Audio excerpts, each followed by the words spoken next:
Welcome home to USA Global TV and Radio, a place where dreams take flight, with authentic storytelling, diverse perspectives and meaningful conversations, where global stories unite and bridges are built beyond all borders. Discover world-class education, entertainment, hope and inspiration. Together, we're building bridges worldwide. Subscribe to our channel, USA Global TV. Download our app, USA Global TV. Be our guest or join our team. Visit usaglobaltv.com. Thanks to our founder and executive producer, Dr. Jacqueline Kerbeck. Music score by Yeffy Tang from Cloud Road Music.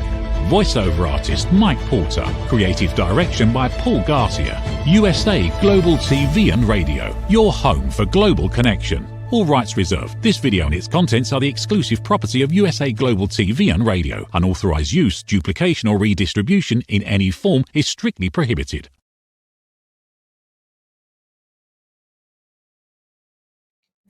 Good morning, good afternoon, good evening. Welcome to USA Global TV and Radio, where we proudly have earned the YouTube Silver Playback Award for over 100,000 subscribers. Thank you to each and every one of you who is following along on our journey. Today's show is The Corner Bookstore. And no, I am not Red O'Loughlin. I am Jacqueline Kerbeck, and I am hosting this show here today because Red is going to be my guest on his own show. So The Corner Bookstore is a store where we acknowledge and recognize authors and publishers and editors from all over the world. Red has been hosting this show for a long time now. I think I was hosting it before that, and then Diane Floyd-Bame. So this is a show that gets a lot of interest because we have people from all over the world who are expressing themselves through their writing. So let's get down to it. Red is going to be talking about some of the books that he's already published and books that he has coming out. Just so you know, Red is my book coach, and he's actually helped publish all of my books, and I've got some new ones coming out as well. So Red is the man of the hour. Before I bring him out, just a brief introduction. He's the host of this show, The Corner Bookstore, The Wise Ones, and also Talking Heads. He's also a veteran. He's a distinguished Toastmaster. He holds many degrees, I think in excess of 5+, and he just got back from a presentation today. We're going to hear more about that. Let's welcome Red O'Loughlin to The Corner Bookstore. Hello, how are you? Howdy, Dr. Jacqueline. Just another wonderful day here in paradise. And yes, I did just get finished doing a military presentation at a retirement home here in Sugar Land. Had probably about 15 veterans in there. I think the oldest one had actually served in Korean War. I thought he was near 100, but he was only 94, so I guess he was a youngster when he got there. But a fair amount of people who were also in Vietnam, same time I was. And it's just interesting to run into other veterans and people that have survived a lot of things in their lives and just keep on going. I love that. You know, so many times people are interested in retiring and they're going to settle down, which is great for some people. I know people who have, and they want to be playing golf. But then there's also something exciting about continuing to put content out there, continuing to educate. And I know you and I are on the same page when it comes to that. We are leaving a legacy of world-class education. So people might not realize, but it takes a lot of time to do what you're doing. Even for the presentation that you had today for the veterans, for you to have 3 shows in a row for years, you've done hundreds and hundreds of episodes. Why don't you give our audience that might be new, obviously we have new people coming all the time, a little bit of information about yourself and why it is that you're passionate about leaving a legacy of education? Okay, thank you so very much. Appreciate the opportunity. Dr. Jacqueline mentioned I'm a veteran. I spent 31 years in the military, in Navy as a naval flight officer, flew in P3s, about 4,200 hours worth of flight time. I flew out of Vietnam, 3 different bases. My first tour over there, out of QB Point, Philippines, out of Cam Ranh Bay, Vietnam, and out of Utapao, Thailand. My next 6-month tour over there was out of Naha, Okinawa. And our missions were in support of market time back then and looking at all the Soviet bloc vessels that transited the South China Sea and delivered products into Haiphong. We're also looking for infiltrator trawlers coming from the north to resupply the south down to the Mekong Delta. And occasionally we had other missions, search and rescue and whatever. And occasionally there would be a Russian submarine that would pop up somewhere out near Guam, and we'd be tasked with going out there because we were the nearest asset. So there's a lot of things that I get a chance to do. So I spent 4.5 years on the active duty at that point in time during Vietnam. Got out, spent 20 years in the reserves, and then went back on active duty for 6 years.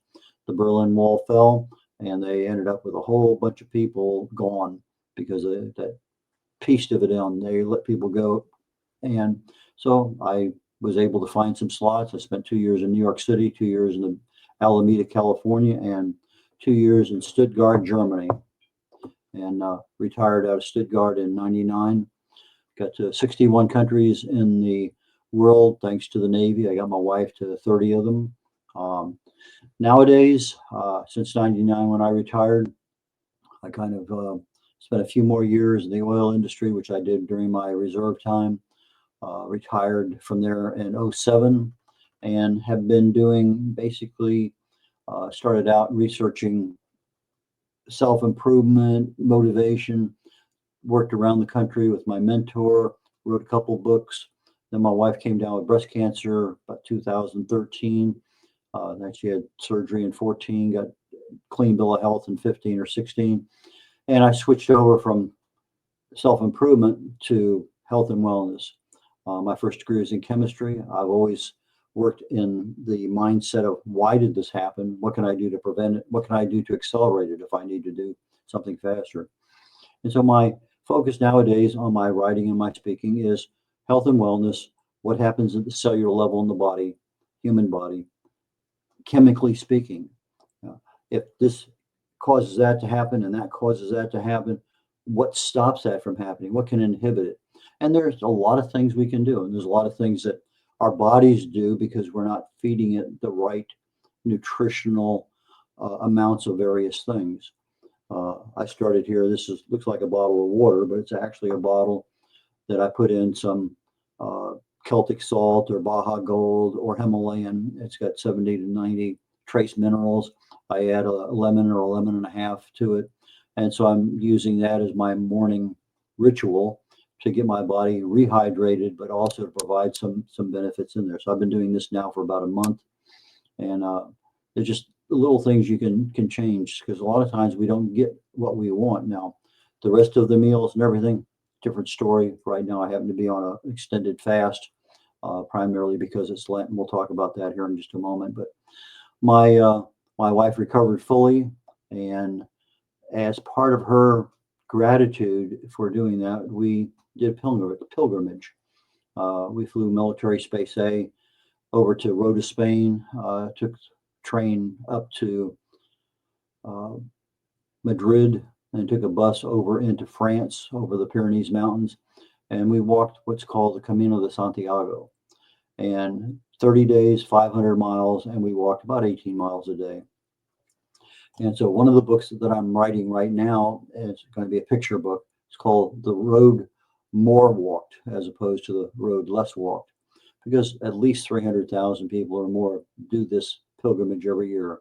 It's on old Roman roads for a lot of it. These roads are 2,000 years old.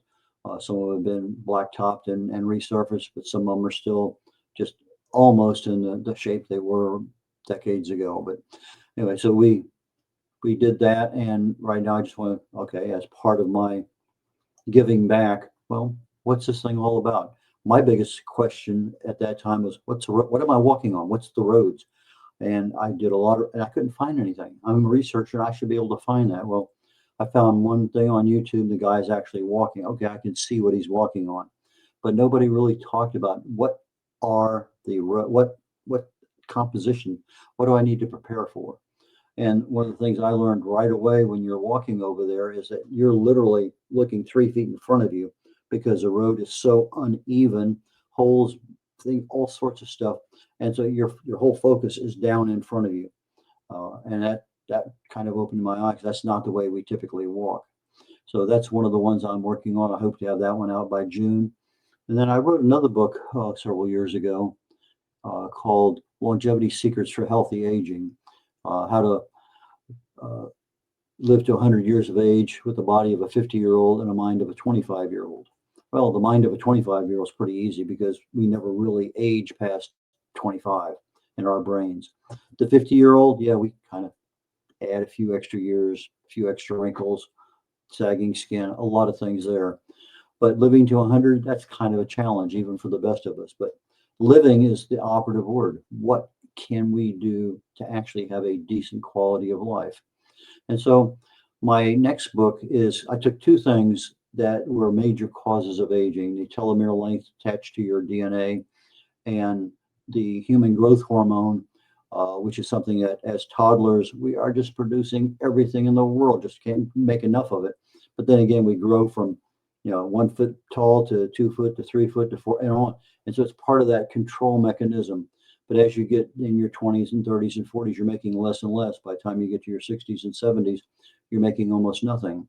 But when you're starting to have 0 or 10% or whatever amount of human growth hormone, the big elephant gorilla in charge of everything is gone. And so things kind of go akimbo and all things start to happen. So if you can build back up your human growth hormone, now you have somebody in charge again. And that's a fairly easy thing to do. There's high intensity interval training, but that's difficult for a lot of people, especially when you get older. But fasting for most of us is a fairly simple thing to do. And even fasting 24 hours is enough to crank up the human growth hormone quite a bit. But there's another almost dozen causes of aging, and I purposely left them out of the first book. Now I'm going back in, and my next book is called Aging Sucks.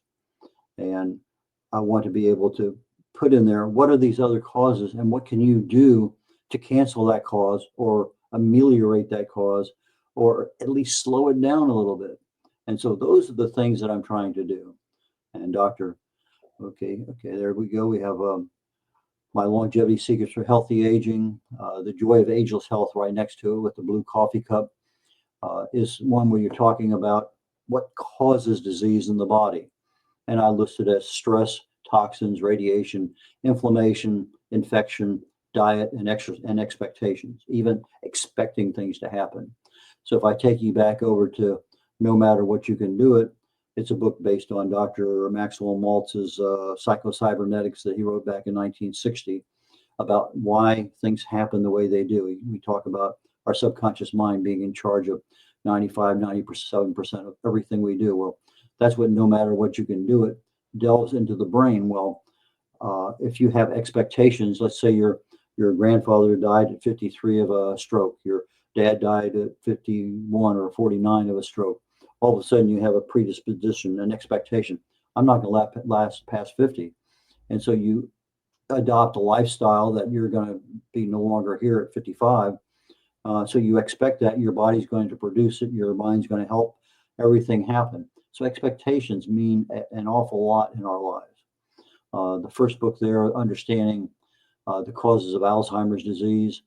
During COVID, when we had the lockdown, I did a lot of research on COVID, on Alzheimer's, and I wrote 43, I think, articles, blogs on Alzheimer's and its causes, not just the simple beta amyloid plaque or the tau proteins, but I went into what causes these things to activate, what other things out there have an effect.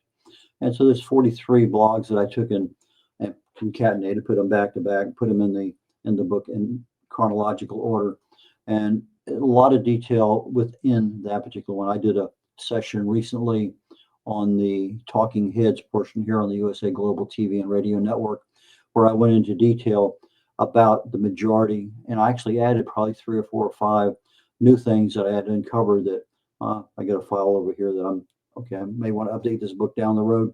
What do I need to have? So you find something new. Oh, uric acid. That's interesting.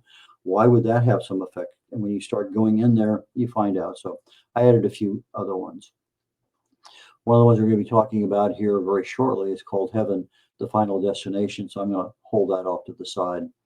The Essential New Author's Guide is one I wrote, basically how to write a book and publish it for free. Yes, free. Other than your time, no money out of your pocket. You can write the book, You can get it formatted properly. You can get it sized properly. You can get free artwork for your covers. You can get it into the system of KDP Amazon. Kindle Direct Publishing is KDP, and actually create your own book, whether it's 50 pages or 150 pages or longer. It doesn't matter. But you can actually write your book and publish it yourself for free. There's so much information out there.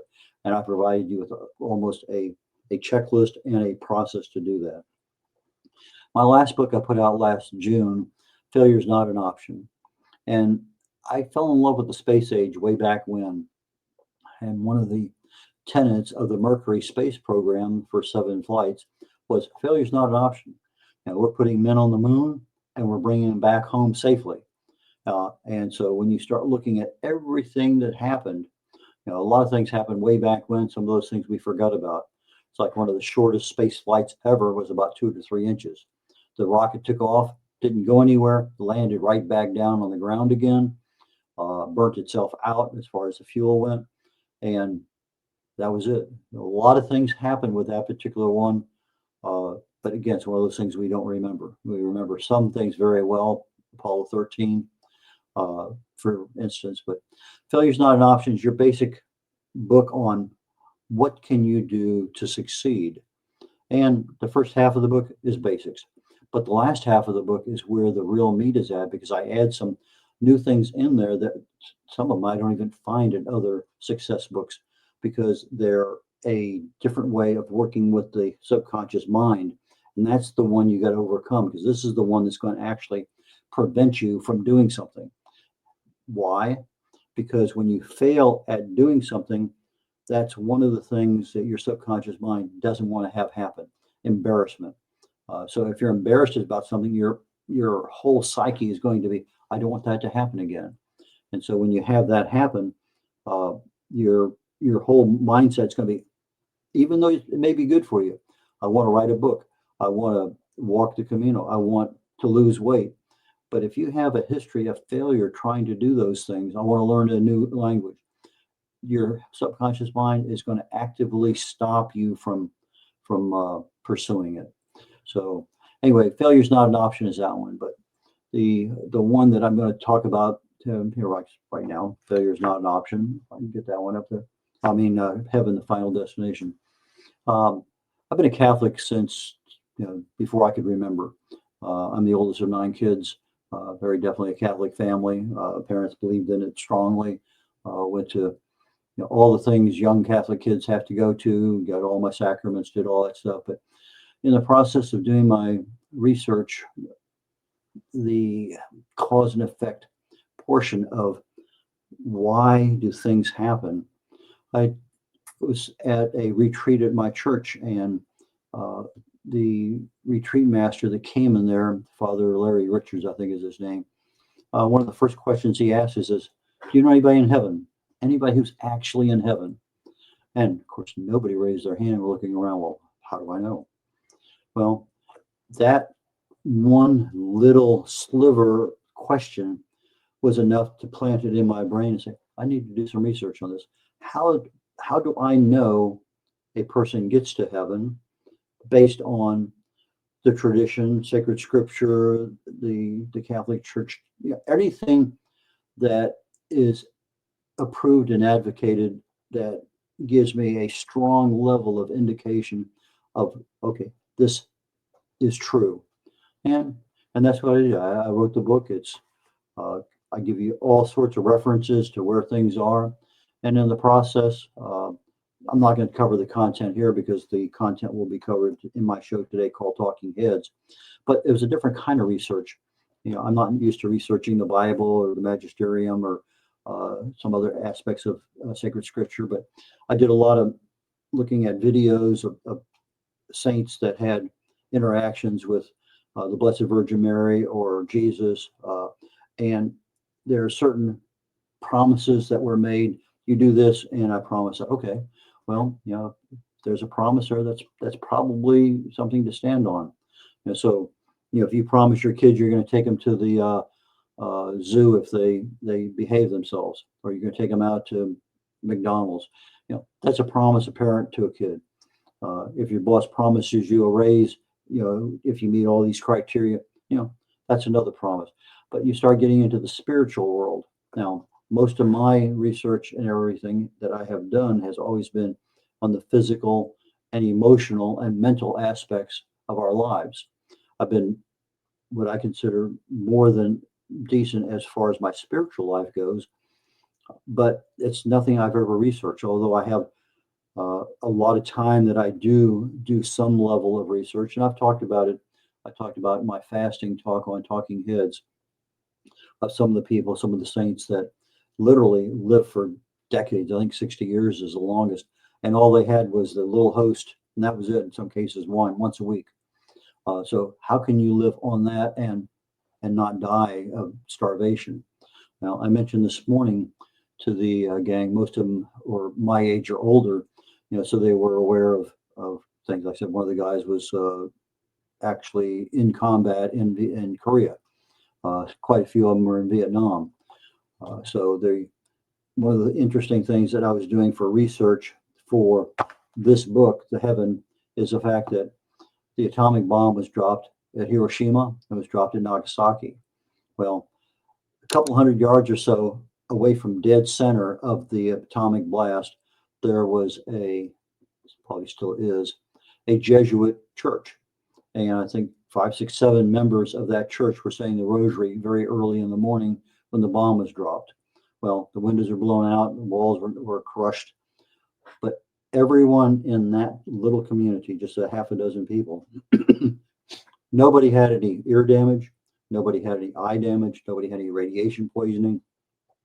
They wandered around helping everybody they could possibly find for years, literally.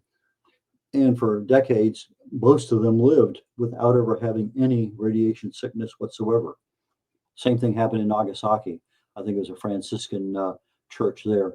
And they had almost a half a dozen people survive. And again, no radiation damage. So, there are forces out there that we don't know about. And if somebody says, I promise you this, well, if they have the ability to do those kinds of miracles, and we see them all the time, why would I not believe something like that? I mean, we don't think much about miracles nowadays, but that was just there at the end of World War II. But nowadays, I can't think of the guy's real name, but Saint Charbel, he's Lebanese, passed on. He's a monk. I've seen 33,000, what the standard number is, but I've seen 80,000.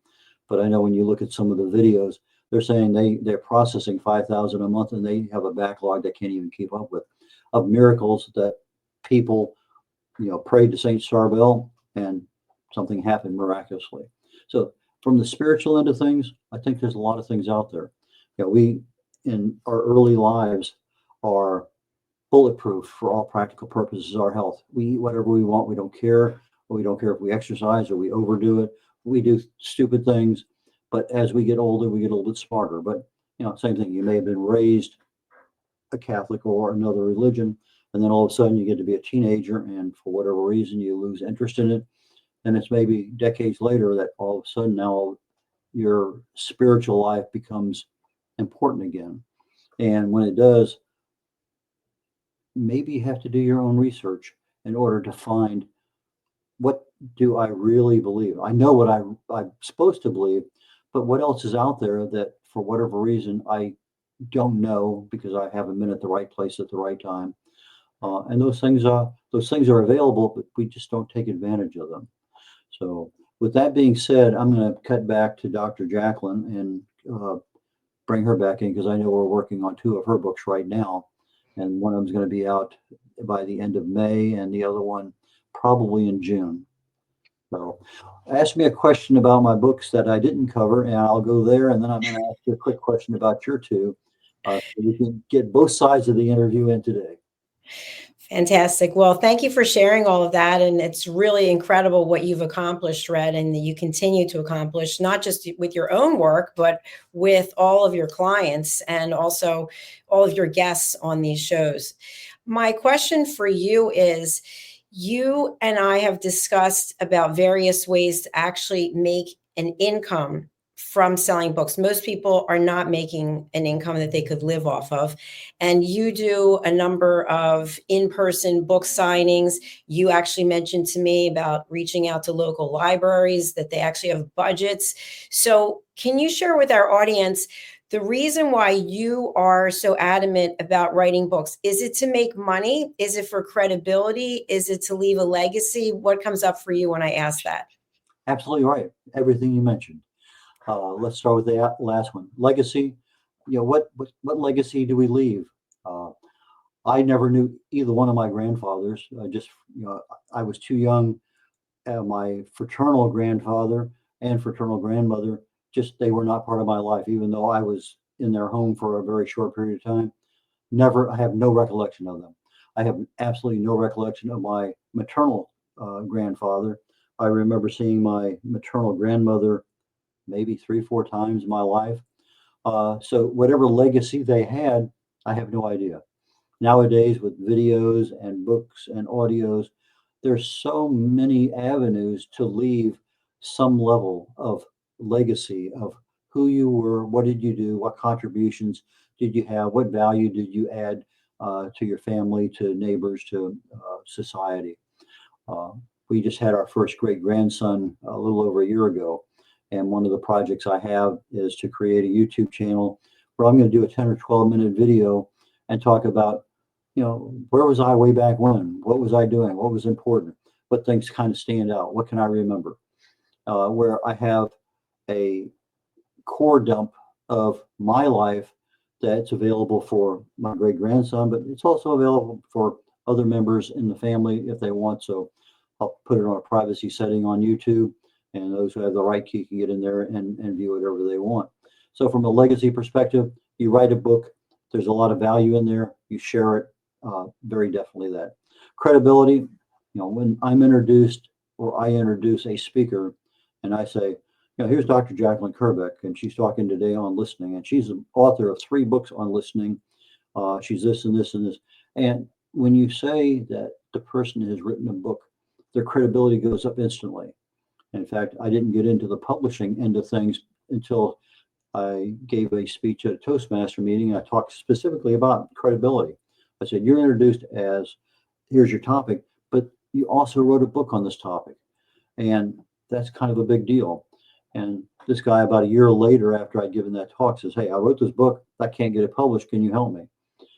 So I did. About 2 weeks later, I had his book published. And then he recommended somebody, and that person about 5 levels down. And I said, I can make more money publishing books than I can selling them.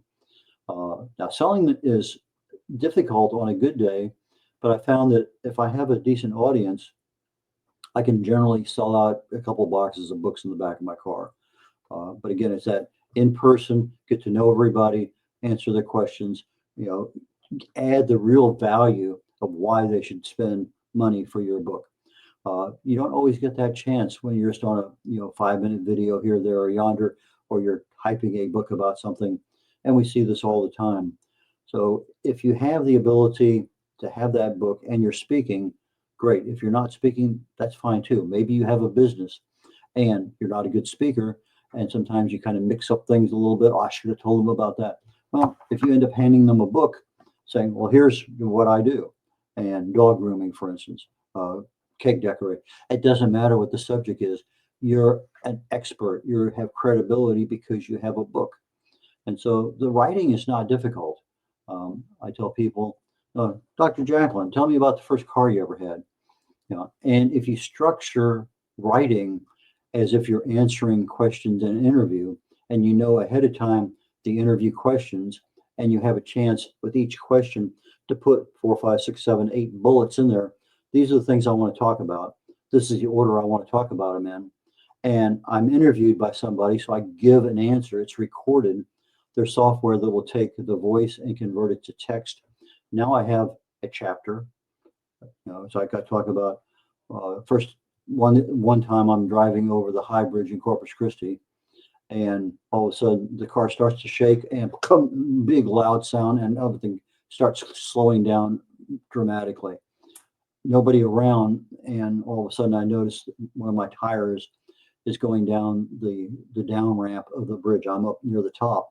Well, my left rear tire had come off somehow and decided to leave my car. But you add these little stories to the interview question, and it's just not the, just the facts, ma'am. With regard to the chapter you're writing, you introduce little stories that talk about whatever that topic is. I'm there with my sister-in-law in the front seat of my, 56 Buick, and I forgot to bolt down the hood because the hood latch wasn't working. I had a lock mechanism for it. Well, I'm driving down in Corpus Christi, 60 miles an hour, and all of a sudden, hood pops up, and I can't see a thing. I had to stick my head out the window. Back then, didn't have air conditioning, so it was easy to do. And then gradually get myself over to the side. I climb up on top of the roof, jump on the hood, push the thing out. So you get these little stories, and whether they're your stories or someone else's stories, these stories sell, and they sell so well because they capture the imagination. I had something, I know somebody who did that. Lots of things are out there to make it easy to do. And when you're writing a book, YouTube is your friend. Go there and put in whatever problem you have. How do I format this book for 6x9? How do I format this book for whatever it may happen to be? What font should the chapter titles be? How far down? It has all the answers.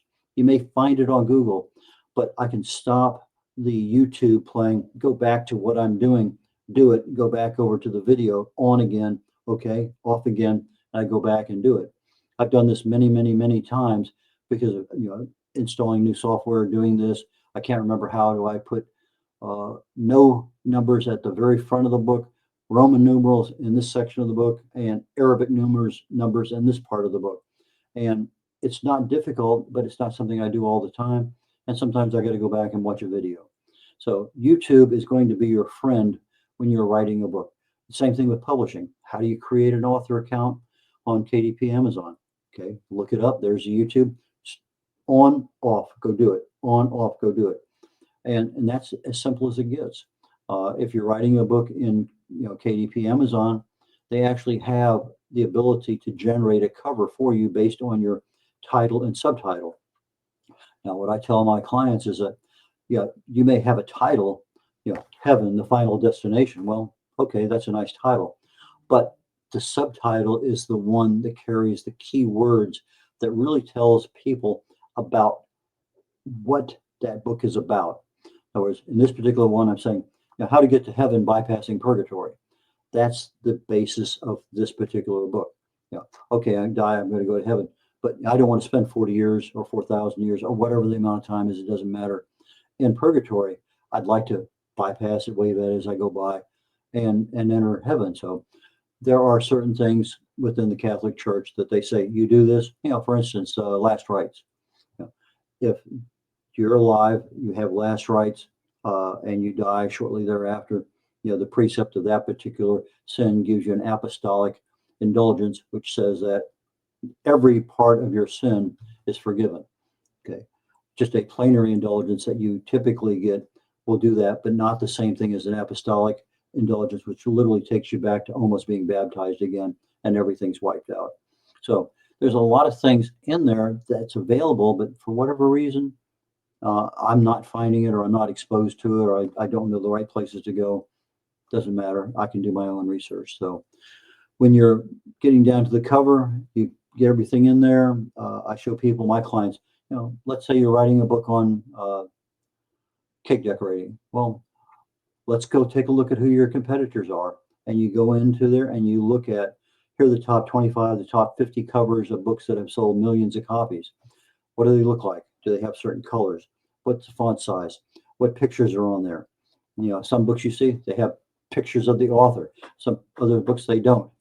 So what do they have? So if you're trying to create a book, and you can hire somebody at Fiverr.com, that's Fiverr.com. You can get a designer generally for an ebook cover, $5. I generally spend about $40, get an ebook cover and a paperback cover at the same time. And when I'm publishing a book, that's what I generate, an ebook and a paperback, and generally not involved in any of the other hardcovers or audiobooks and things. But for $40, you ought to be able to find a designer who will get you a nice cover, front and back and spine, that you can add to your deal. So for under $100, you can publish your own book with your own cover that really looks nice. It's not that the covers are not nice with the with the other books that are generated. I've used a couple of them in the past. I think one of my books still has one of the original covers, the one that's on the lower right side of the screen. It shows baton being passed off between runners on a relay race. That was one that was generated from KDP way back when, and I liked it, so I kept it. So there are ways of getting the aspects of what you need. Now, once you that's when they're on the right hand side, no matter what, you can do it. So the aspect is now you're a published author. Just because you publish a book doesn't mean anybody's going to buy it. Most authors never sell 100 books. And if you're planning on, I'm going to write a book and make a lot of money on it, that's the wrong mindset. You may make some money, but you're going to be part of that very few people who sell more than 100 books. They're out there, but they find out that in most cases, they still have to work for a living. Maybe this might generate some income for them down the road, but it's leaving a legacy. It's giving you credibility, and it's helping you help others, which is probably the biggest reason that I'm doing what I do. My ability to research the human body and provide information in, I think, a usable format, either through speaking or through my books or through my presentations that I do. I'm adding value to people's lives, and that's important to me. So as an author, those are the things that are out there.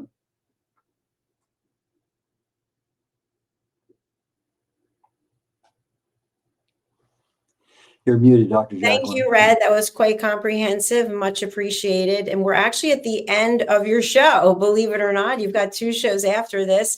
So we have been showing your website. We also have your LinkedIn. Let's pull that up. And here you go. So Red, who is a good client for you and how do people reach you? If you're writing a book and you absolutely positively need somebody to help you, I only take one client at a time and I work with that person until we're done. So that kind of limits things. Some people can get their books done relatively fast, within a month or 2. Other people, it's a lot longer. But I can certainly help you with that. If you have a book that's already written, it's edited, it's proofed, it's ready to go, you have a cover, generally speaking, for under $500 in most cases, I can get you an ebook, a paperback book, teach you how to change prices, change covers, do anything you want to do in your author account. So from the publishing end of things, I've done probably over 40 books for other authors, maybe 50 by now. So I can help you with the publishing. If you're trying to get some credibility for you as an author or you as your business owner, as a TV host on USA Global TV and Radio Network, I have a show called The Corner Bookstore, which is the one we're on right now. I'm always looking for guests. I like to pre-qualify them ahead of time to make sure they're a good fit for the value that they're going to be giving the audience. And so we usually end up having a 5-minute Zoom meeting or telephone call ahead of time, just to make sure that everybody knows what's going on. I have another show called The Wise Ones, which occurs about 20 minutes from now. And that particular show is more about the business end of things, entrepreneurs. Maybe you also happen to be an author, but you have a very successful sales program. The guy we have coming on today is a publicist of sorts. He's a publisher and publicist. Very good track record with getting people to number one best-selling authors. And so we're going to be talking to Frank about how does his system work? What does he do? So in fact, last week, if you want to go back and look at the Wise Ones last week, we had my company that I hired out of California. They got me over 2,500 books within the last month into 127 locations, bookstores around the country. And so those are things that are available. They're not always free, but again, what is your return on your investment that you're looking for? So you have to have a good business plan if you want to try to make money as an author. that's super important regardless. So with that, I'm going to conclude today and turn everything back over to Dr. Jacqueline and close our show out, and hopefully see you all shortly on The Wise Ones or Talking Heads following that one. Thank you so much, Red. It was an honor and privilege to see you. I'll see you shortly for the next show.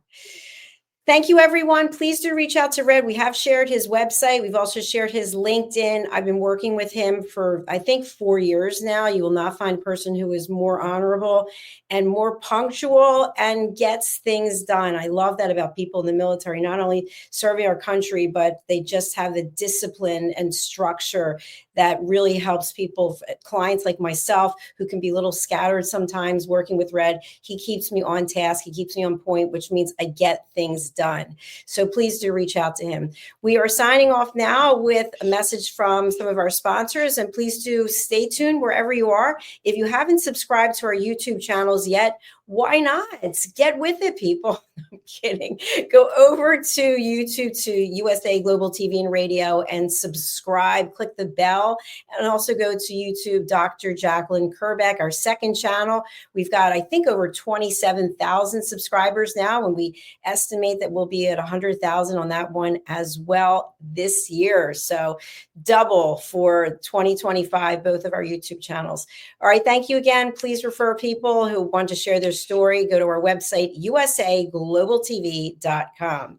Bye for now. We'll see you soon. Ever dreamed of hosting your own TV show, sharing your story with a global audience? Now's your chance to shine. At USA Global TV and Radio, we make it easy for you to create, host, and broadcast your very own TV show. Whether you're a storyteller, entrepreneur, or industry expert, we help you bring your vision to life. With our exclusive interview, live streaming, and podcasting training, you'll gain the skills and confidence to captivate your audience. Our global platform ensures your voice is heard worldwide. Join our community of creators who are already making an impact, one show at a time. Step into the spotlight. Host your own TV show on USA Global TV and Radio. Book your discovery call today at usaglobaltv.com. Copyright 2025 USA Global TV and Radio. All rights reserved. Terms and conditions apply. To learn more, visit usaglobaltv.com. Have you ever felt unheard? Like your words float into a void, leaving you invisible and disconnected? How about feeling judged, when assumptions overshadow your truth, leaving you misunderstood and defensive? And then there's that moment when someone offers solutions you never asked for, dismissing your feelings and leaving you more frustrated than before. It doesn't have to be this way. Dr. Jacqueline Kerbeck, the listening mentor, understands. She's here to help you reclaim your voice, build stronger connections, and create meaningful conversations that inspire understanding and mutual respect. Through her groundbreaking books, online and in-person courses, and interactive workshops, you'll learn how to navigate life's most challenging interactions. Discover the power of elevated listening and transform how you communicate. Master setting boundaries and asking permission to protect your peace. Learn to recognize and release judgment, fostering empathy and true connection. Dr. Kerbeck also offers personalized coaching, one-on-one or group sessions, designed to fit your unique needs. Whether in person or virtually on StreamYard, her guidance will empower you to thrive. You don't have to struggle alone. The path to deeper connections and better relationships start here. Visit drjacqueline.com or usaglobaltv.com. Join a global community of empowered listeners and transform your life, one meaningful conversation at a time. Dr. Jacqueline Kerbeck is the listening mentor. Start your journey today. Thank you, viewers and listeners of USA Global TV and Radio, for joining us today. We're honored to have your time and attention as part of our global community. At USA Global TV and Radio, we believe in the power of authentic conversations, meaningful connections, and creating a world of possibilities together. Want to be part of something bigger? Join our team of elevated listeners at usaglobaltv.com, a space where your voice matters and your ability to listen transforms relationships. Stay connected with us across all our platforms for thought-provoking discussions, expert insights, and empowering stories. Subscribe to our channels at youtube.com/c/USA Global TV. Follow us on social media and explore the endless opportunities we're creating for growth, learning, and inspiration. Together, we're not just broadcasting, we're building bridges and changing lives one conversation at a time. For inquiries, contact us at info@usaglobaltv.com. Music by Johnny Dies. Produced by Executive Producer and Director Dr. Jacqueline Kerbeck. Voiceover by Mike Porter. Creative Direction by Paul Garcia. All rights reserved. Copyright 2025. Visit usaglobaltv.com to view our full terms and conditions.